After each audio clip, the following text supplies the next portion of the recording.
The Leopard Man story by Jack London. He had a dreamy, faraway look in his eyes, and his sad, insistent voice, gentle spoken as a maid, seemed the placid embodiment of some deep-seated melancholy. He was the Leopard Man, but he did not look it. His business in life, whereby he lived, was to appear in a cage of performing leopards before vast audiences, and to thrill those audiences by certain exhibitions of nerve, for which his employers rewarded him on a scale commensurate with the thrills he produced. As I say, he did not look it. He was narrow-hipped, narrow-shouldered, and anemic, while he seemed not so much oppressed by gloom as by a sweet and gentle sadness, the weight of which was as sweetly and gently borne. For an hour I had been trying to get a story out of him, but he appeared to lack imagination. To him there was no romance in his gorgeous career, no deeds of daring, no thrills, nothing but a gray sameness and infinite boredom. Lions? Oh yes, he had fought with them, it was nothing. All you had to do was to stay sober. Anybody could whip a lion to a standstill with an ordinary stick. He had fought one for half an hour once. Just hit him on the nose every time he rushed, and when he got artful and rushed with his head down, why, the thing to do was to stick out your leg. When he grabbed at the leg, you drew it back and hit hint on the nose again. That was all. With the faraway look in his eyes and his soft flow of words, he showed me his scars. There were many of them, and one recent one where a tigress had reached for his shoulder and gone down to the bone. I could see the neatly mended rents in the coat he had on. His right arm, from the elbow down, looked as though it had gone through a thrashing machine, what of the ravage wrought by claws and fangs. But it was nothing, he said, only the old wounds bothered him somewhat when rainy weather came on. Suddenly, his face brightened with a recollection, for he was really as anxious to give me a story as I was to get it. "I suppose you've heard of the lion tamer who was hated by another man?" he asked. He paused and looked pensively at a sick lion in the cage opposite. "Got the toothache," he explained. Well, the lion tamer's big play to the audience was putting his head in a lion's mouth. The man who hated him attended every performance in the hope sometime of seeing that lion crunch down. He followed the show about all over the country. The years went by and he grew old, and the lion tamer grew old, and the lion grew old. And at last one day, sitting in a front seat, he saw what he had waited for. The lion crunched down, and there wasn't any need to call a doctor. The leopard man glanced casually over his fingernails in a manner which would have been critical, had it not been so sad. "Now that's what I call patience," he continued, "and it's my style." But it was not the style of a fellow I knew. He was a little, thin, sawed-off, sword-swallowing and juggling Frenchman. Deville, he called himself, and he had a nice wife.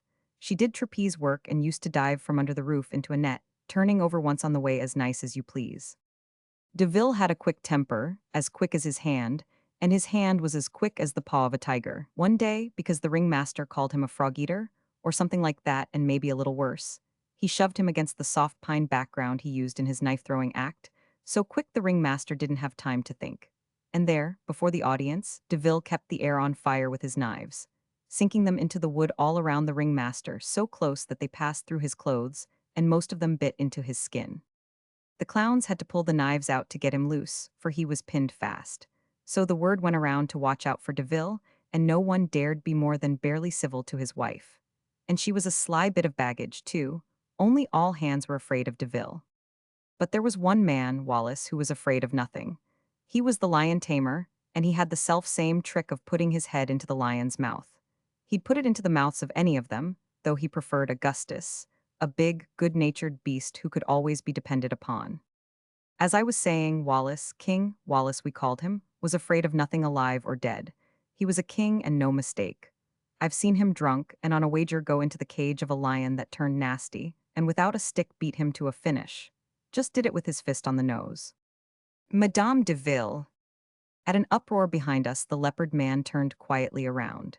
It was a divided cage, and a monkey, poking through the bars and around the partition, had had its paw seized by a big gray wolf who was trying to pull it off by main strength. The arm seemed stretching out longer and longer like a thick elastic, and the unfortunate monkey's mates were raising a terrible din.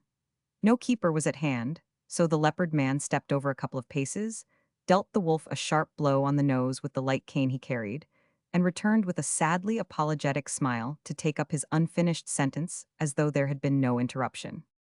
Looked at King Wallace, and King Wallace looked at her, while Deville looked black. We warned Wallace, but it was no use. He laughed at us, as he laughed at Deville one day when he shoved Deville's head into a bucket of paste because he wanted to fight. Deville was in a pretty mess.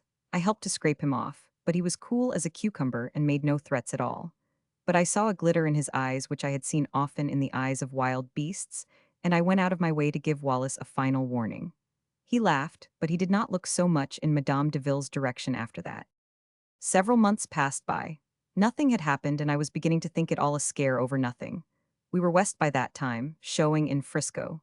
It was during the afternoon performance, and the big tent was filled with women and children, when I went looking for Red Denny, the head canvas man, who had walked off with my pocket knife. Passing by one of the dressing tents, I glanced in through a hole in the canvas to see if I could locate him. He wasn't there, but directly in front of me was King Wallace, in tights, waiting for his turn to go on with his cage of performing lions. He was watching with much amusement a quarrel between a couple of trapeze artists.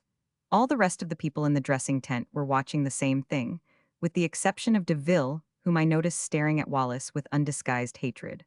Wallace and the rest were all too busy following the quarrel to notice this, or what followed. But I saw it through the hole in the canvas.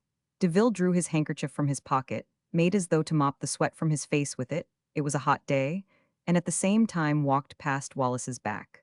The look troubled me at the time, for not only did I see hatred in it, but I saw triumph as well. De Ville will bear watching, I said to myself, and I really breathed easier when I saw him go out the entrance to the circus grounds and board an electric car for downtown. A few minutes later, I was in the big tent, where I had overhauled Red Denny. King Wallace was doing his turn and holding the audience spellbound. He was in a particularly vicious mood, and he kept the lions stirred up till they were all snarling. That is, all of them except old Augustus, and he was just too fat and lazy and old to get stirred up over anything. Finally, Wallace cracked the old lion's knees with his whip and got him into position. Old Augustus, blinking good-naturedly, opened his mouth and in popped Wallace's head. Then the jaws came together, crunched just like that. The Leopard Man smiled in a sweetly wistful fashion, and the faraway look came into his eyes. And that was the end of King Wallace, he went on in his sad, low voice. After the excitement cooled down, I watched my chance and bent over and smelled Wallace's head. Then I sneezed. It was, I queried with halting eagerness. Snuff that De Ville dropped on his hair in the dressing tent? Old Augustus never meant to do it, he only sneezed.